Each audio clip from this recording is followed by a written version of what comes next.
te présente Sophie, ma meilleure amie. Enchantée. Christian revient d'Amérique du Sud. Vraiment? Vous faisiez quoi là-bas? Je travaillais pour une ONG au Pérou. On a construit un dispensaire dans une région montagneuse. Je suis resté un peu avec eux pour donner des cours de français aux enfants. Waouh, Valérie m'avait jamais dit qu'elle connaissait un héros. Je ne suis pas un héros. J'aime aider les autres. Tu parles d'un héros?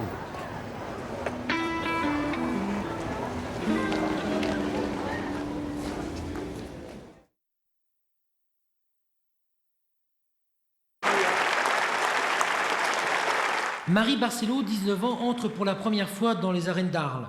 Depuis 4 ans, elle se prépare pour cet événement. Elle est la première femme française à relever ce défi, devenir torero, ou plutôt torera. À l'âge de 12 ans, Marie dit à ses parents, éleveurs de taureaux, « Je veux essayer. La suite est inévitable. » On a été obligé de céder à sa passion et de la laisser faire. On a peur du coup de corne, on est très très angoissé et en plus bon, ça s'est pas très bien passé. Hein. Et la mère de Marie a une peur justifiée.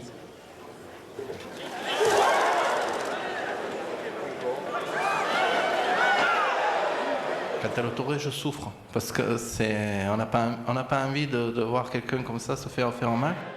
Ces jeunes taureaux de 350 kg sont extrêmement vivaces et pour les spécialistes, ils ne sont pas à la portée de tous. Peut-être que sa venue dans les arènes d'Arles aujourd'hui était un peu prématurée. Parce que la corrida, c'est quelque chose de sérieux, il y a des règles, il y a des principes, et le courage ne suffit pas. Ce que je dis souvent, c'est que c'est pas un rapport de force, quoi. Avec un taureau, il sera toujours plus fort que vous. Donc c'est vrai que physiquement, je suis pas très corpulente, mais j'essaye de pallier ça avec de la technique. Et Marie a su séduire son public. Et on est fiers parce que pour une fois qu'il y a une femme qui est dans les arènes, on la soutient quand même. Les gros matadors espagnols saluent son courage. Marie a un rêve, en passe de devenir réalité.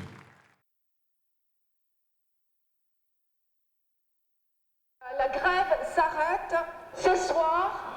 Un mouvement spectaculaire et historique, voilà ce qu'ont représenté ces 5 jours de grève pour les syndicats des hôtesses et stewards d'Air France. La grève n'est pas notre mode de négociation. C'est malheureusement le seul moyen que nous avons eu de nous faire entendre. Nous arrêtons ce soir comme prévu. Mardi matin, syndicats et direction seront autour de la table des négociations, comme l'a confirmé le PDG de la compagnie aérienne. J'espère qu'ils seront tous présents et qu'on pourra enfin définir les thèmes de travail, le calendrier, la méthode pour parvenir à un accord. Y compris sur les salaires. Y compris sur les salaires. D'ici le 31 décembre prochain, partenaires sociaux et direction doivent renégocier l'accord qui fixera les conditions de travail chez Air France pour les 5 prochaines années. Si les discussions échouent, les syndicats évoquent déjà une grève pour les fêtes de Noël. En attendant, les vols d'Air France devraient être quasiment tous assurés mardi. La direction annonce 100% des vols long courriers.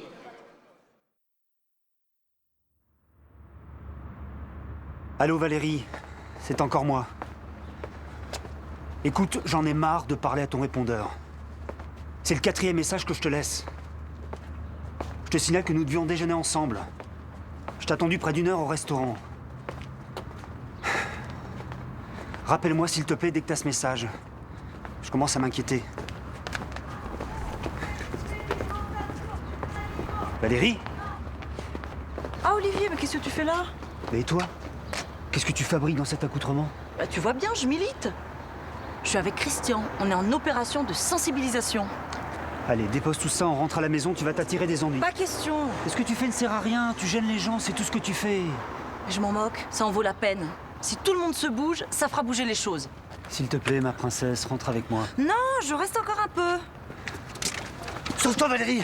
Qu'est-ce qui se passe? Je viens de lancer un pot de peinture rouge dans un magasin de fourrure. Je les ai bien eus, en plein sur les manteaux. Allez Valérie, on doit y aller. Ils vont arriver d'une seconde à l'autre. Tu entends ce que j'entends? Il faut y aller. Tiens, mais tiens! Tiens ça aussi.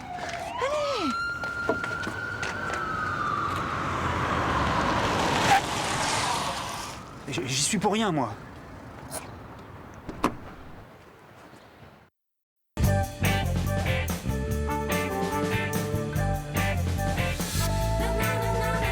je pensais pas que ça prendrait des proportions aussi énormes. Moi non plus. Tu as de la chance qu'il t'ait laissé partir ce matin. Légalement, ils n'ont pas le droit de te garder plus de 24 heures. C'était pas trop dur. À ton avis? J'ai partagé ma cellule avec un ivrogne qui puait l'alcool. Qu'est-ce qui va se passer maintenant? Rien. Je me suis arrangé avec le propriétaire du magasin. Mais comment? J'ai remboursé tous les montants endommagés par Christian. Ça a coûté cher. Toutes mes économies y sont passées. Dans le budget de vacances de cet été. Oh, mon pauvre chéri, tu dois être fatigué. En rentrant, je vais te faire couler un bain.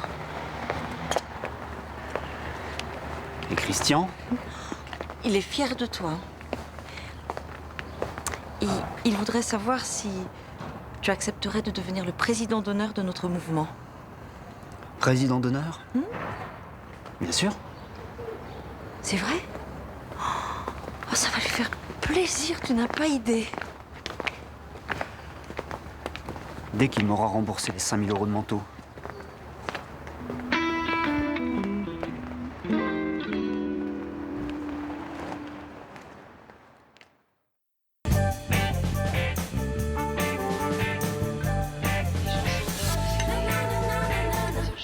Tu vois, Max, mon nouveau copain, il déteste regarder les vieux films qui font pleurer. Lui, il n'y a que des films d'action qui comptent. Olivier non plus, il aime pas les comédies romantiques. Il trouve que pleurer pour un garçon, c'est honteux. Christian n'est pas là ce soir? Il est sorti pour la soirée avec Olivier. Je les ai convaincus d'aller boire un verre ensemble pour qu'ils fassent un peu plus connaissance. Mais elle est sympa, Olivier. Acceptez qu'un de tes anciens amants vienne vivre chez vous. C'est vrai qu'il a un cœur en or. Toi, tu n'as plus de sentiments pour Christian? Bah, j'avais 18 ans quand j'ai rencontré Christian. C'est derrière moi tout ça. Quand j'ai rencontré Olivier, j'avais déjà quitté Christian. Et j'avais même eu 2 ou 3 autres aventures. Mais pourquoi tu me demandes ça? Rien, juste comme ça. On n'oublie jamais vraiment son premier amour. C'est vrai. Donc si jamais Christian rencontrait une fille, ça ne te dérangerait pas alors? Pas du tout. Ma vie est avec Olivier maintenant. J'ai 2 enfants magnifiques. Je suis rassurée alors. Mais pourquoi tu dis ça? Qu'est-ce qui se passe? Tu sais quelque chose? Christian a rencontré une fille. Tu la connais? Qui est-ce? Je suis au courant de rien. Jure-le-moi. Je te le jure. Vous êtes le plus gentil garçon que j'ai jamais rencontré. Moi non plus. Tu es jalouse, hein? Alors, pas du tout.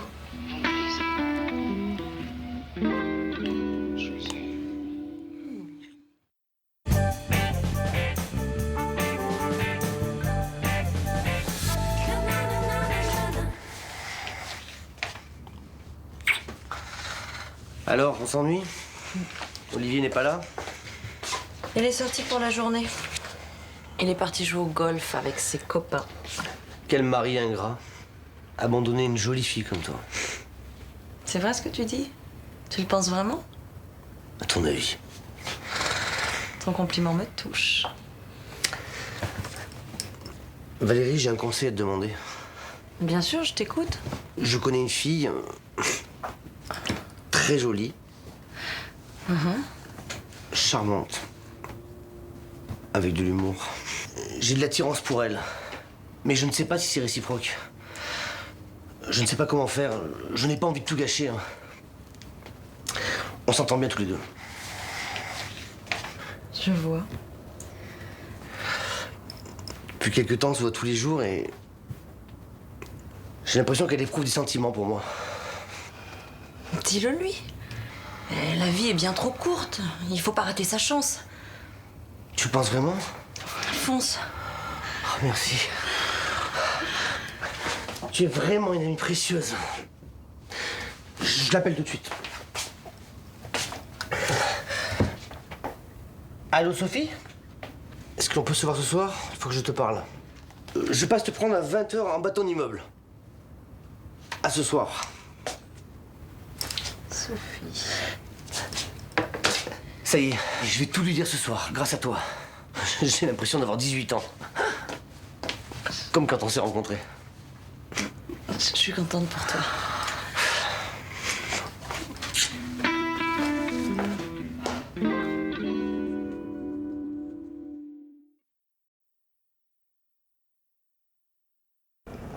Voici un artiste condamné et satisfait. Pierre Pinoncelli, 73 ans, un brin farfelu, un expert en performance en tout genre. Devant la caméra, l'artiste prend des poses de gros dur, mais ne ferait pas de mal à une mouche. Non, il ne s'attaque qu'aux urinoirs, et encore seulement ceux signés Marcel Duchamp. Il y a 1 an et demi, parmi la foule des visiteurs du Musée d'Art Moderne de Paris, il réalise ce qu'il appelle un happening, une représentation artistique. Je suis entré dans Saint-Georges Pompidou avec un marteau et j'ai cassé l'urinoir de Marcel Duchamp et après avoir signé le mot Dada au feutre. L'urinoir pour moi c'est la grande baleine blanche que je poursuivais depuis des années dans tous les musées du monde, quoi. Un geste en forme d'hommage que le musée n'apprécie guère. Le Forban va échouer devant les tribunaux, 1 année de procédure judiciaire, et voilà des magistrats dubitatifs devant une question capitale: combien vaut l'objet du litige? 80 € son prix dans le commerce ou 3 millions son estimation sur le marché de l'art. Finalement, l'accusé doit verser 15 000 € de frais de réparation, mais pas les 200 000 € de dommages et intérêts demandés. Nous ne sommes pas en présence d'une œuvre d'art véritable et qu'on est en présence d'un simple objet qui n'a pas d'importance en lui-même, mais qui est simplement là pour illustrer un propos, un discours sur l'art. Et donc c'est ça qu'a voulu faire comprendre Pierre Pinoncelli au travers de son acte. Il existe 12 exemplaires à travers le monde de l'urinoir. Pour Marcel Duchamp, ces œuvres étaient une provocation destinée à faire rentrer dans un musée un objet du quotidien. Pierre Pinoncelli, qui prétend être son héritier spirituel, a promis quant à lui de ne plus s'attaquer à aucun urinoir.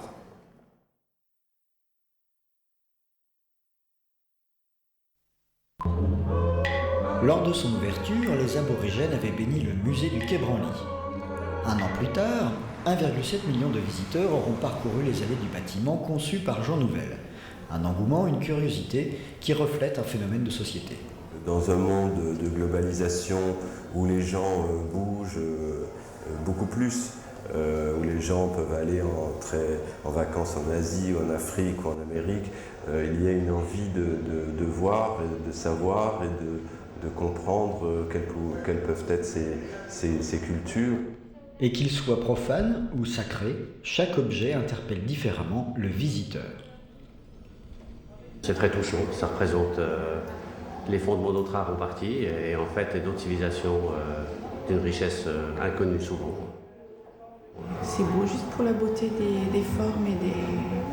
Moi, je ne cherche pas tellement à savoir d'où ils viennent, ce qu'ils représentent, ça m'intéresse qu'accessoirement. 3500 objets sont répartis dans les allées du musée, mais dans les réserves, il y en a plus de 300 000.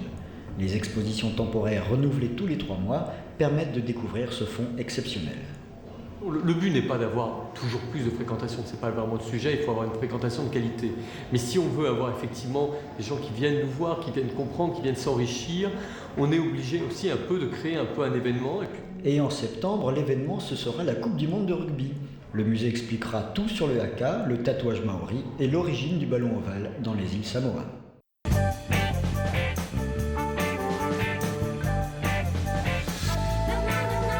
Attendez-moi!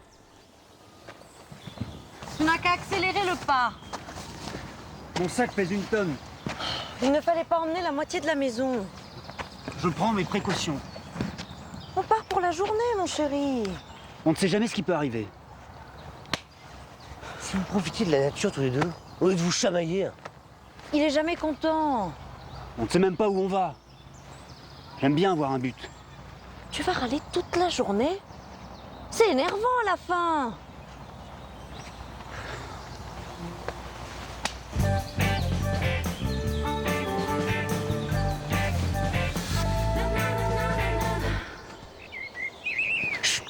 Taisez-vous. Quoi encore? Vous entendez ce chant d'oiseau? Ah oui, c'est joli. Qu'est-ce que c'est? C'est un Turdus merula. C'est très rare en cette saison. Un quoi? Un merle. On en a qui viennent se poser sur notre balcon à Paris. Pas la peine de faire tant de kilomètres pour ça. Bon, je ne vais pas rester ici jusqu'à ce soir. Je m'en vais. Bah, à condition que tu saches retrouver la voiture. D'ailleurs, quelqu'un a fait attention à bien repérer les chemins qu'on a suivis? Mais je pensais que vous aviez fait attention. Génial. On est perdu.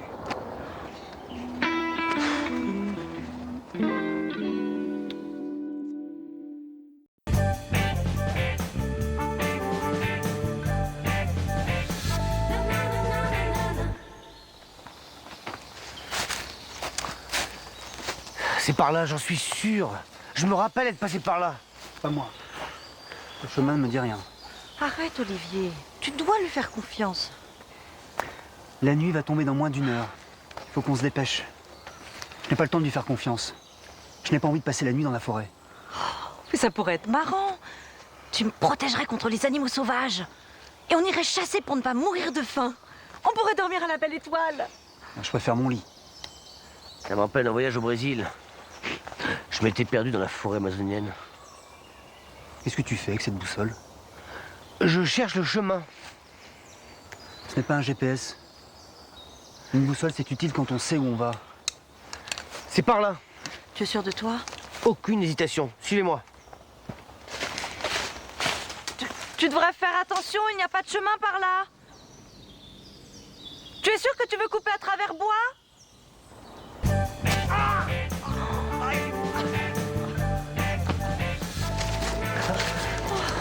Ma cheville est cassée, j'en suis sûr. Comment tu as fait ça? C'est à cause de cette racine. Mon pied s'est bloqué dedans. Montre-moi cette cheville.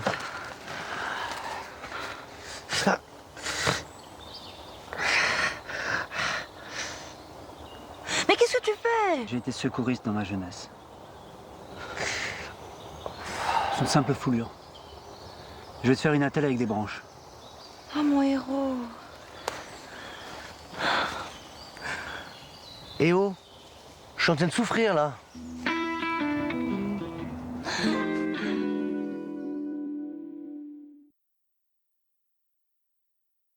J'ai vraiment passé un séjour extraordinaire. Nous aussi.